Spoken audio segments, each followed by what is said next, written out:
Bismillahirrahmanirrahim. Assalamualaikum warahmatullahi wabarakatuh. Sahabat, selamat datang kembali di acaraku Difabel Bisa Berkarya bersamaku Lugi Basuki. Kali ini kita kedatangan seorang ibu yang sangat luar biasa yang memiliki anak seorang dengan cerebral palsy. Ada Teh Rika dan anaknya Azam ya, Teh. Iya. Sebenarnya terima kasih banyak udah hadir di acaraku Difabel Bisa Berkarya, dan aku beberapa hari yang lalu ya itu bener-bener ngedadak ngundang Teteh. Enak banget. Alhamdulillah. Sehat Teh? Alhamdulillah khair, Alhamdulillah. sehat. Terakhir ketemu tuh waktu di acaranya Umi Odet ya. Ya, terakhir Tahun offline ya. ya, Setelah itu ada online ya. Oh iya iya. Online juga Online itu, di acara biasa. duduk berkarakter. Iya, insyaallah, insyaallah. Ada Azam juga, Azam diajak ke sini. Iya, Hai Azam. alhamdulillah. Azam tipe kalian aktif ya? Aktif ya. Tipe aktif. Seneng ya? Senang alhamdulillah. Banyak kakak-kakaknya di sini ya? Banyak kakak-kakaknya ya. Mungkin boleh diceritakan dulu profil singkat dari Teteh sama Azam. Oke.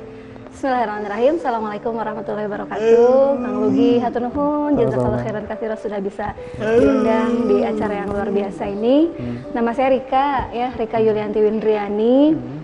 Tinggal di Arca Manik, Cisaranten Kulon. Saya punya anak 3. Yang pertama Abdul Rafi usia 18 tahun, kemudian Abdullah Azam usia 15 tahun, dan yang bungsu Aisyah Putri usia 8 tahun. Wow, Ya, ada 3. insyaallah alhamdulillah. 3 anak saya semua anak terlahir istimewa ya. Jadi semua anak terlahir istimewa, semua anak terlahir juara, dan yang lebih istimewa adalah Abdullah Azam. Lebih istimewa. Lebih istimewa lagi.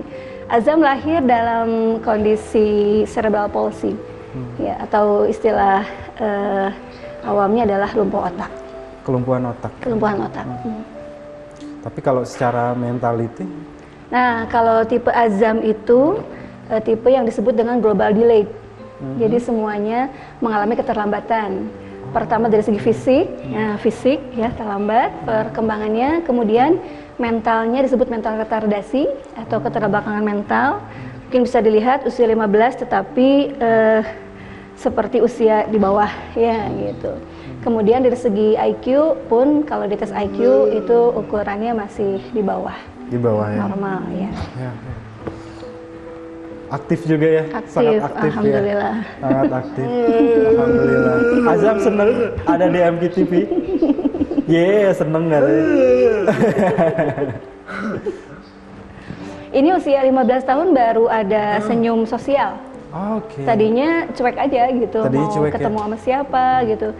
Dia akan senyum kalau melihat tentengan ya. Kalau orang Tapi bertentangan. Azam kalau ngelihat kakak kayaknya udah senyum-senyum dari tadi. Tadi udah megang Oh tangan. iya itu, dia kan udah mulai ada senyum sosialnya, udah mulai. Kalau Azam udah dari usia berapa Bu ketika aku manggilnya Ibu, Teteh ya? Sejak usia berapa Teh yang pada akhirnya mengalami menjadi seorang disabilitas? Oh iya, cerita Azam dari awal ya. Boleh. Azam hamil Azam tuh saya normal ya, dan saya dulu bekerja sebagai salah satu tenaga pengajar di Sekolah Dasar Islam Terpadu di Kota Bandung. Nah, ketika Azam lahir, kondisinya adalah putus plasenta atau plasenta solusio plasenta. Jadi plasentanya putus, harusnya kan kalau bayi lahir itu plasentanya terbawa digunting ya, dipotong gitu. Tapi Azam putus plasentanya, alhamdulillahnya putusnya ke bawah sama bayinya gitu. Nah, keadaan putus plasenta, gawat janin, saat itu dikeluarkan, kemudian lahirlah dalam kondisi kejang, kemudian dirawat di NICU ya, di NICU kurang lebih 1 bulan.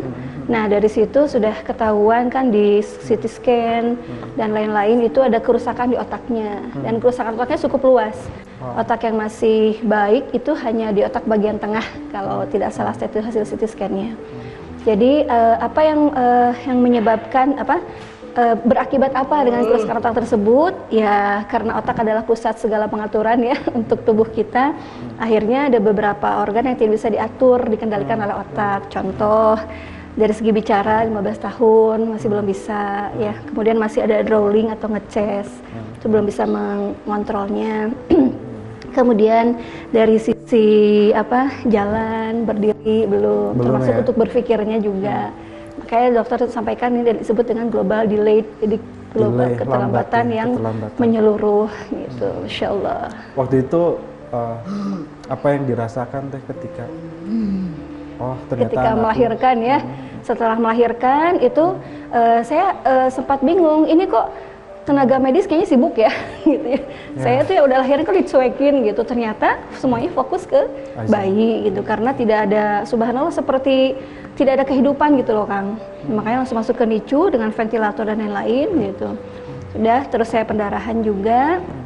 Akhirnya saya dirawat, kemudian suami juga kok kayaknya suami sibuk banget gitu ya.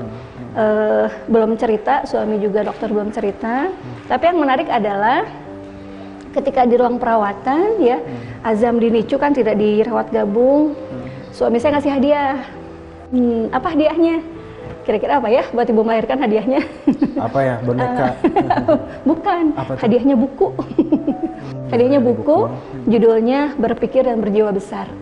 Jadi saya sempat aneh, ini kok orang lahiran dikasih hadiah, bukan hadiah buat kayak apa ya, perlengkapan bayi dan lain-lain gitu, tapi memberikan hadiah sebuah buku. Dan masya Allah, karena mungkin saya sama suami senang baca buku ya, jadi dikasih buku tuh santapan yang lezat gitu ya. Dibaca dan masya Allah isinya luar biasa. Dari situ akhirnya saya diberitahu oleh dokter, oleh suami, kondisi Azam seperti apa. Ya seperti manusia biasa, normal shock, biasanya ya shock ada gitu kan.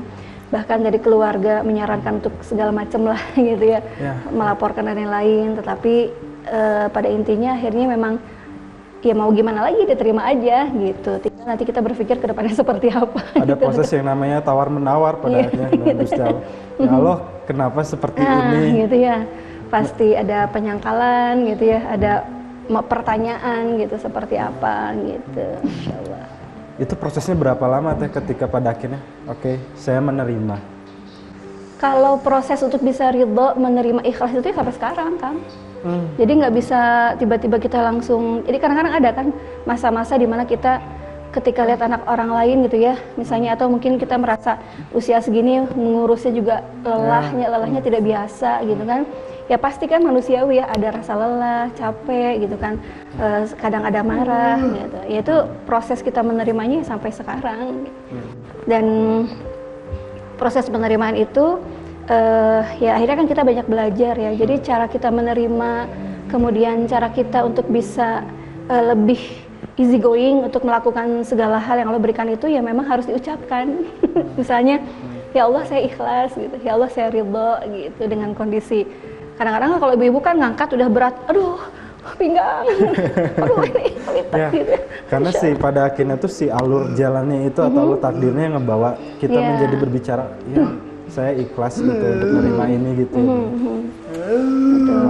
Saya sih sangat bahasanya sangat excited gitu ketika melihat kondisi Azam seperti ini dan Terika itu sangat aktif gitu ya. Saya ini ketemu beliau itu ketika saya ikut di undangannya Umi Odet ya. Di situ ternyata Terika itu menjadi tim inti dari. Bukan tim sih, ditodong sebenarnya. Ditodong ya. Ditodong sama. Saya nolong Kang Lugi juga akhirnya. Iya, akhirnya saya ditodong juga di situ jadi MC. Ya ini kan ketika pada akhirnya memiliki anak yang dengan keadaan disabilitas serba palsi, pada akhirnya mendorong diri untuk menjadi seorang aktivis juga. Apakah itu sudah lama atau gimana tuh? Pada dasarnya saya dulu memang suka berorganisasi, jadi senang untuk melakukan kegiatan-kegiatan sosial. Ya. Ditambah dengan memiliki dianugerahi oleh Allah Abdullah Azam, dan kita bertemu dengan teman-teman yang sama-sama punya anak kondisi seperti ini. Jadi saya berpikir tidak seharusnya kita hanya berdiam diri di rumah gitu, karena banyak teman-teman kita yang perlu support gitu ya. Banyak di antara ibu-ibu tuh, jadi kalau saya itu lebih bergerak ke orang tuanya kan. Jadi, senasib sepenangnya. Tapi itu. Sebelum menjelaskan lebih dalam lagi, mau ada yang lewat satu ini? Silahkan. Sahabat tetap tonton acara Difabel Bisa Berkarya. Kita buat